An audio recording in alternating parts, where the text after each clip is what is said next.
Tuju ka channel fan de alo mengala ba. Mane ka channel yue che pe ka lai de Fiotina body တပွဲကောင်းကလည်း Fiotina ရဲ့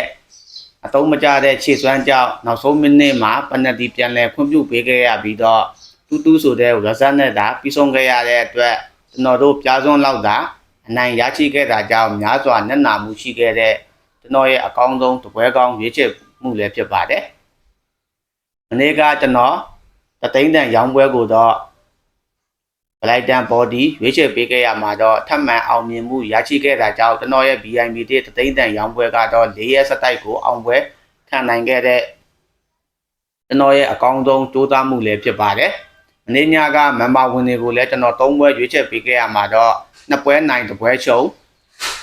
Crystal Palace ကပြားစွန်းတာအနိုင်ရရှိခဲ့တဲ့အတွက်ကျွန်တော်ရဲ့မန်ပါတွေကပြားစွန်းနဲ့ပလက်ထွက်ခဲ့တဲ့ကျွန်တော်ရဲ့မန်ပါရွေးချယ်မှုလည်းဖြစ်ပါတယ်။လူလိုက်မှာတော့ကတော့မနေ့ကကျွန်တော်10ပွဲရွေးချယ်ပေးခဲ့ရမှာတော့9ပွဲအထိအနိုင်ရရှိခဲ့ပြီးတော့3ပွဲရှုံးနေခဲ့တဲ့အတွက်လူလိုက်နားထောင်တဲ့ကျွန်တော်ရဲ့ fan တွေလည်းအနိုင်ရရှိမယ်လို့ကျွန်တော်မှအပြည့်အဝယုံကြည်ထားပြီးတော့အင်တာမီလန်ရဲ့နောက်ကျတွင်ကိုကြောင့်ပါမာဘော်ဒီနစ်နာမှုအများကြီးကိုနစ်နာခဲ့ရတဲ့ကျွန်တော်ရဲ့ရွေးချယ်မှုလည်းဖြစ်ပါတယ်ကျွန်တော်ပြောခဲ့တဲ့အတိုင်းနာပိုလီနဲ့အင်တာမီလန်က2တင်းလုံးအပေါ်ဆုံးအောင်မြင်ဖို့မရှိတဲ့ပွဲစဉ်တွေလို့ကျွန်တော်ပြောခဲ့တဲ့အတိုင်းအင်တာမီလန်အပေါ်ကြီးအောင်မြင်မှုရရှိခဲ့ပြီးတော့နာပိုလီကတော့အောင်မြင်မှုရရှိခဲ့တဲ့ပွဲစဉ်တွေလည်းဖြစ်ပါတယ်။အနေညာတော့ပရီးမီးယားလိပွဲစဉ်တွေထဲမှာတော့မန်ချက်စတာစီးတီးရဲ့ဂိုးပေါင်းအပေါ်ကဟော့အပစ်ဆုံးထိုးကွက်ဖြစ်ခဲ့တာကြောင့်အဲ့ဒီပွဲစဉ်ကိုတော့ဘူဂီတွေထိန်းချုပ်သွားခဲ့ပြီးတော့1-1ဝက်ဆန်နဲ့တာပြီးဆုံးခဲ့တဲ့ပွဲစဉ်တစ်ပွဲလည်းတွေ့ရှိခဲ့ရတာလည်းဖြစ်ပါတယ်။အဲ့ဒီပွဲစဉ်ကိုတော့ကျွန်တော်Brighton body ပဲကျွန်တော် BBI မီတစ်ကိုကျွန်တော်ထွက်ကြည့်ခဲ့ပြီးတော့ Brighton ကျင်းသေးပေါက်ဝရရှိဖို့တေချာနေတဲ့ပွဲစဉ်လို့ကျွန်တော်သုံးသပ်ချက်မှာကျွန်တော်တခြားလေးကျွန်တော်ရွေးချယ်ပေးခဲ့တဲ့ပွဲစဉ်လည်းဖြစ်ခဲ့ပြီးတော့ကျွန်တော်ရဲ့ရောင်းပွဲတွေမန်ပါတွေကတော့စက်တိုက်ကိုအောင်မြင်မှုရရှိနေတဲ့ကျွန်တော်ရဲ့အကောင်းဆုံးရွေးချယ်မှုတွေလည်းဖြစ်ပါတယ်။မန်ပါဝင်ခြင်းနဲ့ကျွန်တော်ရဲ့ fan တွေရှိရင်တော့ကြာတာပတိတောက်ကြစနေတနေ့4ရက်ကိုကျွန်တော်3000ပဲနံပါတ်ကြီးယူမှာဖြစ်တဲ့အတွက်လာရောက်ဝင်ဖို့ကိုကျွန်တော်မှဖိတ်ခေါ်ပါတယ်ရေရှည်လက်တွဲဖို့ကိုကျွန်တော်ရဲ့ Viber ဖုန်းနံပါတ်ဖြစ်တဲ့0993352356တို့ဟိုင်းပြီးတော့မိတ်ဆွေတို့အသေးစိတ်မေးမြန်းစုံစမ်းနိုင်ပါတယ်ဒီနေ့မှာလည်းကျွန်တော်ရဲ့တပွဲကောင်းရွေးချယ်မှုအဖြစ်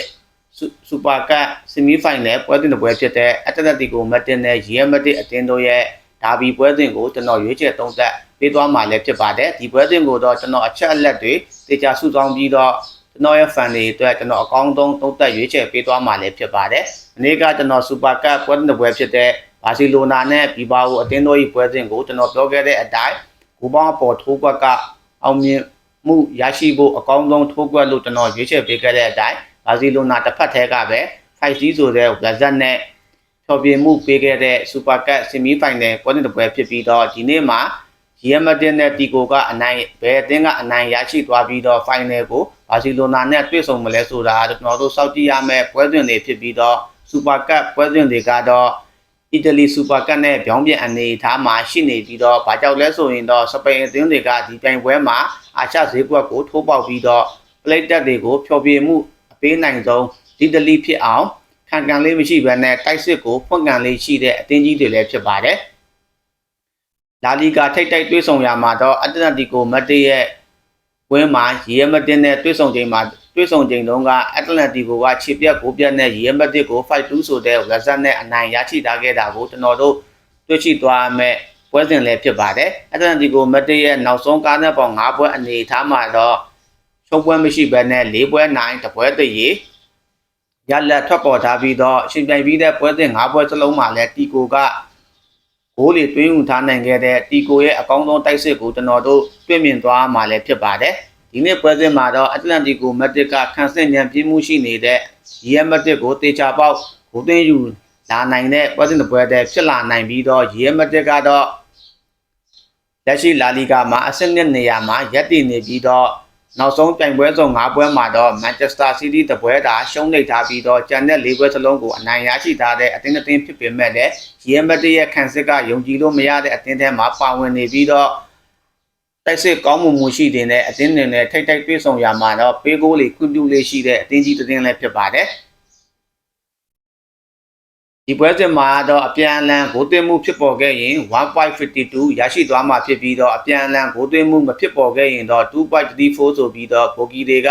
ပေးချေထားပုံကိုကြည်ရင်အဖြစ်တော့ Real Madrid နဲ့ Atletico Madrid တို့ပွဲစဉ်မှာတော့အပြန်အလှန်သွင်းဂိုးတွေတေချာပေါက်ဖြစ်ပေါ်လာနိုင်တဲ့ပွဲစဉ်လည်းဖြစ်လာနိုင်ပါတယ်။ဘာကြောင့်လဲဆိုရင်တော့မနစ်က 1.5 ကြေးတန်းဖွင့်လှစ်မှုပေးထားခဲ့တဲ့ဘီဘာအိုနဲ့ဘာစီလိုနာအသင်းတို့၏ပွဲစဉ်ကအပြန်အလှန်ဂိုးသွင်းမှုတွေဖြစ်ပေါ်ခဲ့ခြင်းမရှိတာကြောင့်ဒီနေ့ပွဲစဉ်မှာတော့ရှင်ပြိုင်မှုအပြင်းထန်ဆုံးဒါဘီပွဲစဉ်ဖြစ်တာနဲ့အညီပလိတ်တက်တွေကိုဖျော်ပြမှုပေးမဲ့Real Madridနဲ့တီကိုအသင်းပွဲစဉ်မှာတော့အနိုင်ဆုံး1-1နဲ့စကြည့်သွားမယ်ပွဲစဉ်တစ်ပွဲတည်းဖြစ်လာနိုင်ပါတယ်။နောက်ထပ်ထူးခြားမှုတစ်ခုအနေနဲ့ဒီနေ့ပွဲစဉ်မှာတော့ဂျာကွင်းမှာReal Madridက level -35 ပြအရှုံးဖွင့်လှစ်မှုပေးထားပြီးတော့ဂိုးပေါင်းကြေးတန်းဖွင့်လှစ်လာမှုမှာတော့3+40အနိုင်ဆိုပြီးတော့ဘိုဂီတွေကပေးချေထားတာကိုတွေ့ရှိသွားမှာဖြစ်ပါတယ်။ Real Madridရဲ့ဖွင့်လှစ်ထားတဲ့ကြေးတန်းကဂျာကွင်းဖြစ်တာနဲ့အညီအနှဲငယ်ပြင်းရှားမှုရှိနေတဲ့ body ကြေးတန်းနဲ့ဖြစ်ပေမဲ့လည်း Real Madrid ရဲ့အဓိကတိုက်ဆိုင်မှုဖြစ်တဲ့ Mbappe ပါဝင်လာမှုမရှိတာကြောင့် Real Madrid ရဲ့ body ကိုတော့ကျွန်တော်လက်ချောင်ချင်ပါတယ်။နောက်ထပ်အထူးခြားဆုံးအချက်တစ်ချက်ကတော့ Real Madrid နဲ့တီကိုတို့ထိုက်တိုက်တွေ့ဆုံတဲ့ပွဲမှာပနတီမိနစ်90အတွင်းပနတီရရှိမယ်ဆိုရင်တော့ဘိုဂီတွေဖွင့်လှစ်ထားတဲ့အစားက 2.8 တာရရှိသွားမှာဖြစ်ပြီးတော့ပနတီရရှိခဲ့ဘူးဆိုရင်တော့ 1.43 တာရရှိသွားမယ့်အစားကိုကြည်ချင်းအားဖြင့်တော့ဒီနေ့ပွဲစဉ်မှာမိနစ်90အတွင်းပနတီရရှိဖို့အဖြစ်နိုင်ဆုံးဖွင့်လှစ်မှုကြေးတန်းနဲ့ဖြစ်ပါတယ်။ဒါကြောင့်မလို့3+40အနိုင်ဖွင့်လှစ်ထားတဲ့ဂိုးပေါင်းကြေးတန်းကိုတော့ကျွန်တော်ဂိုးပေါင်းအပေါ်တစ်ချောင်းတည်းကိုသာကြိုက်နှစ်သက်ပါတယ်။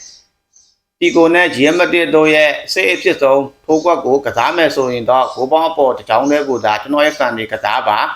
ကာဆော့မယ်ဆိုရင်တော့ corner score 1-1ဆိုတဲ့ထိုးကွက်ကိုမိတ်ဆွေတို့ကာပြီးဆော့မယ်ဆိုရင်တော့ဒီနေ့ပွဲစဉ်မှာတေချာပေါက်အောင်မြင်မှုရရှိသွားနိုင်မယ်ပွဲစဉ်တစ်ပွဲလည်းဖြစ်ပါတယ်။ဒါကြောင့်လဲဆိုရင်တော့